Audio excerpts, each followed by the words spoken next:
Hi, I'm Grandmaster Jimenez from South Lake Tahoe, California. We're here on Kajukenbo Live. I got a special guest tonight, Grandmaster Jimmy Willis from Fresno, California. But before we start our interview, I have a little shout out. One of our black belts and our Grandmasters from Florida. He's in a hospital right now. He's got a blood clot. They just found out has leukemia. He's in really bad shape right now. So if we can all get together and give our prayers for him, he'd really appreciate that. I just found that out just now. But sad thing, but he's a very good guy. But right now, I got Grandmaster Jimmy Willis on our line right now. How's it going there, Mr. Grandmaster Willis? Hey, I'm doing fine. How are you doing? Oh, pretty good. Just getting ready for our interview. How's Fresno? It is trying to warm up. It was raining yesterday, but we do need rain. But other than that, all's well over here. That's good. Yeah. So, well, I'm glad to have you as our guest today. And a little history here. Grandmaster Willis and myself, we've been friends for the last 45 years. So we've known each other for a long time.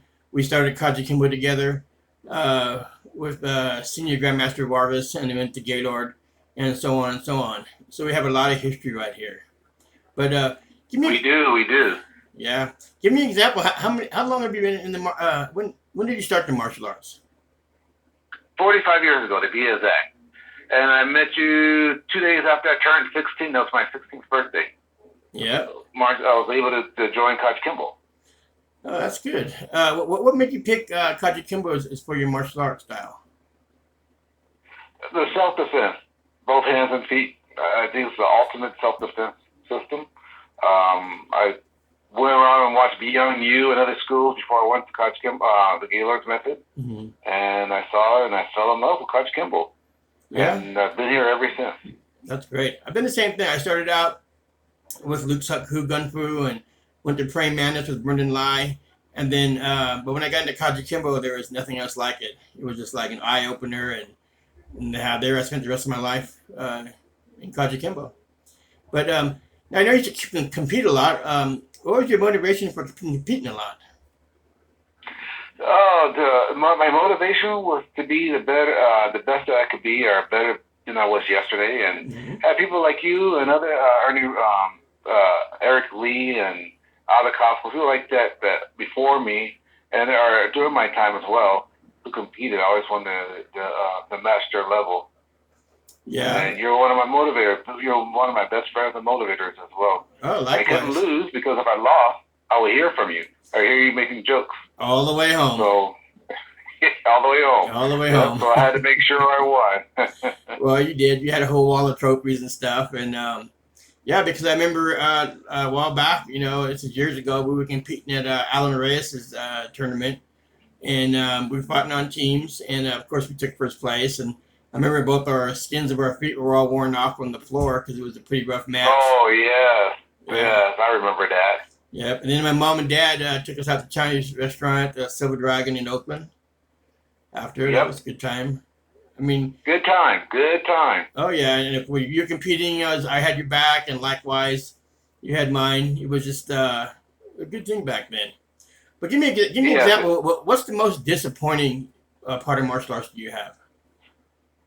The disappointing part of martial art is the lack of history.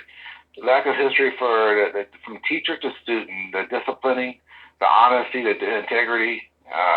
It shows through the COVID and before COVID. We lost the history or the knowledge of knowing what you're doing, and respect. The key thing is respect. Respect to yourself and respect to others. Yes, that's exactly. I've learned in the past that no matter how mad I was at a grandmaster and stuff, I always treated them with respect. Always. Yes. Always, and that's probably the best way to do it. Is because everybody has their opinion on certain things, and you can't agree with everything, but they should always have each other's backs and not talk bad about each other, and because it goes nowhere when people do stuff like that. It just, I don't know, pretty good. But everybody grows from it and learns a little better. So what's the next question we got? Oh, why do you teach and practice Kajukenbo? Why do I teach my classes in Kajukenbo? Because that's the art that I love. I mean, I study other systems, but Kajukenbo is the art that I love. It is well versed. I mean, it's offensive, defensive, and then it's good. It's great knowing that you're helping others to defend themselves, and they're able to protect themselves and their loved ones just as well. Mm-hmm. Yeah, I got you. I have a couple questions from some of the black belts that chimed in on us. Seagun Lonnie Wright, he'd like to know about the family tree and how to get on it. Oh, the family tree. Okay, well, first of all, the rule for everybody for family tree must be a black belt and in Kajukenbo. And then Grandmaster Willis will update this family tree every year. So the teacher must let Galena, the Sifu, or Seagun, or Grandmaster, or Professor, let Grandmaster Galena know who's being promoted to black belt, and they're on the tree. Matter of fact, I know Lonnie's on there because you put him on there. Yeah, he's under me. Yeah. He's on there, yes. Yeah. In fact, also, it's kind of a nice little shout out to Sibinam, Grandmaster Ernie Reyes, and Tony Thompson. Professor Gary had been training them in Kajukenbo for the last 17 years. And actually, they're under us, too, on the family tree. And, he's a well-known martial artist, probably one of the best well-known martial artists in the world. So we're kind of lucky to have him under us, too. And that was kind of a nice... Yeah. Congratulations. You should be happy. Yeah, it was really nice and stuff like that. The next question Seagun Lonnie Wright had is, him being Seagun, he has his own dojo. What does he need to keep promoting Kajukenbo and how? Being positive, being out there on the mat, teaching and producing. That's what we all do. I mean, in order to be a Sifu, you got to learn your skills and then teach to get the knowledge, and then same vice versa. And in order to be a Seagun, you got to be a Sifu to teach and get the knowledge. Professor, you have to be a Seagun to teach and get the knowledge. Grandmaster, you have to be a professor and Seagun and Sifu to teach and get the knowledge. So just producing. Being on the floor and being positive, because there's a lot of negativity out there, and you want to be. We have to put more positivity out there.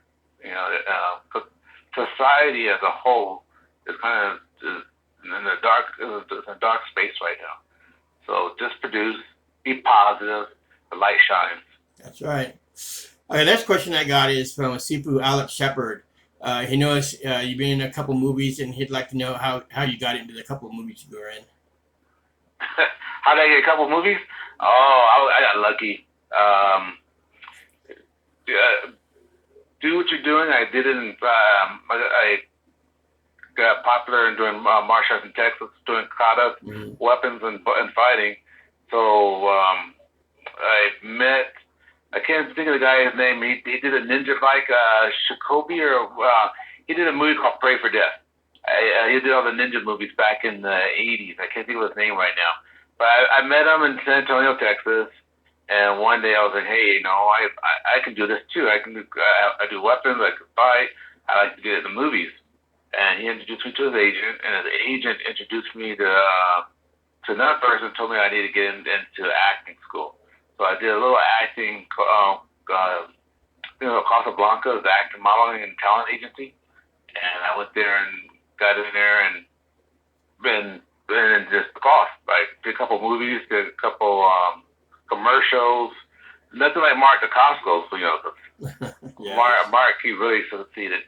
But yeah, I did a couple. Yeah. I'm happy. And I've done a few myself too, and people don't realize it. They think it's all fun and glory. You're on a set sometimes, and you film the same set or the same scene over and over and over, like 30 times. Oh yeah. Yeah, and people think it's a take and you go. It's not that way. We spent 5 days and we filmed one scene in 5 days. And it was all day. And even Whoopi Goldberg kept on messing up her line and stuff. We kept having to redo it. I bumped in the knee along and made her fall on her butt, so they had to cut and stuff. But, in the long run, it's fun to be in the movie and say you did it. And you've been very successful in the movies and the commercials you've done. You know, it shows what good character you are and stuff like that. So let me have the last question. Thank you. Okay, the last question I want to ask you is, what are you going to say to all the young martial artists that are just now coming into the martial arts as a white belt? As a white belt, continue to be hungry, learn, be humble, and learn the history. That's not very difficult. Learn the history of what you're doing. Be humble and be respectful, because martial arts is based on being respectful. It's not about who can beat up who or how many trophies one has. It's just being respectful. And it goes a long way. Once you're respectful, it just goes a long way. Treat the person in front of you the way you want them to treat you. That's right. Well, Grandmaster Willis, I'm glad to have you on this interview. And I'm great to be here. I'll be there. All right, here. Yeah. I'm sorry, great to be on the interview. Yeah, sure. You know, and like always, I love you to death. You be my friend to life. And you know, I'm vice versa. Vice versa. Okay, our next guest, what we can be having probably about a week or so, will be Malaya DeCoscos from out the Costco system, and that will be a real good interview. So again, that will be a great interview. She's a great person. Yeah, I'm looking forward to that. So I'm Senior Grandmaster Jimenez from Kajukenbo Live. Until next time, we'll see you on our site, and go to our site on our YouTube site and subscribe to our channel and our podcast channel. Again, thank you. Thank you.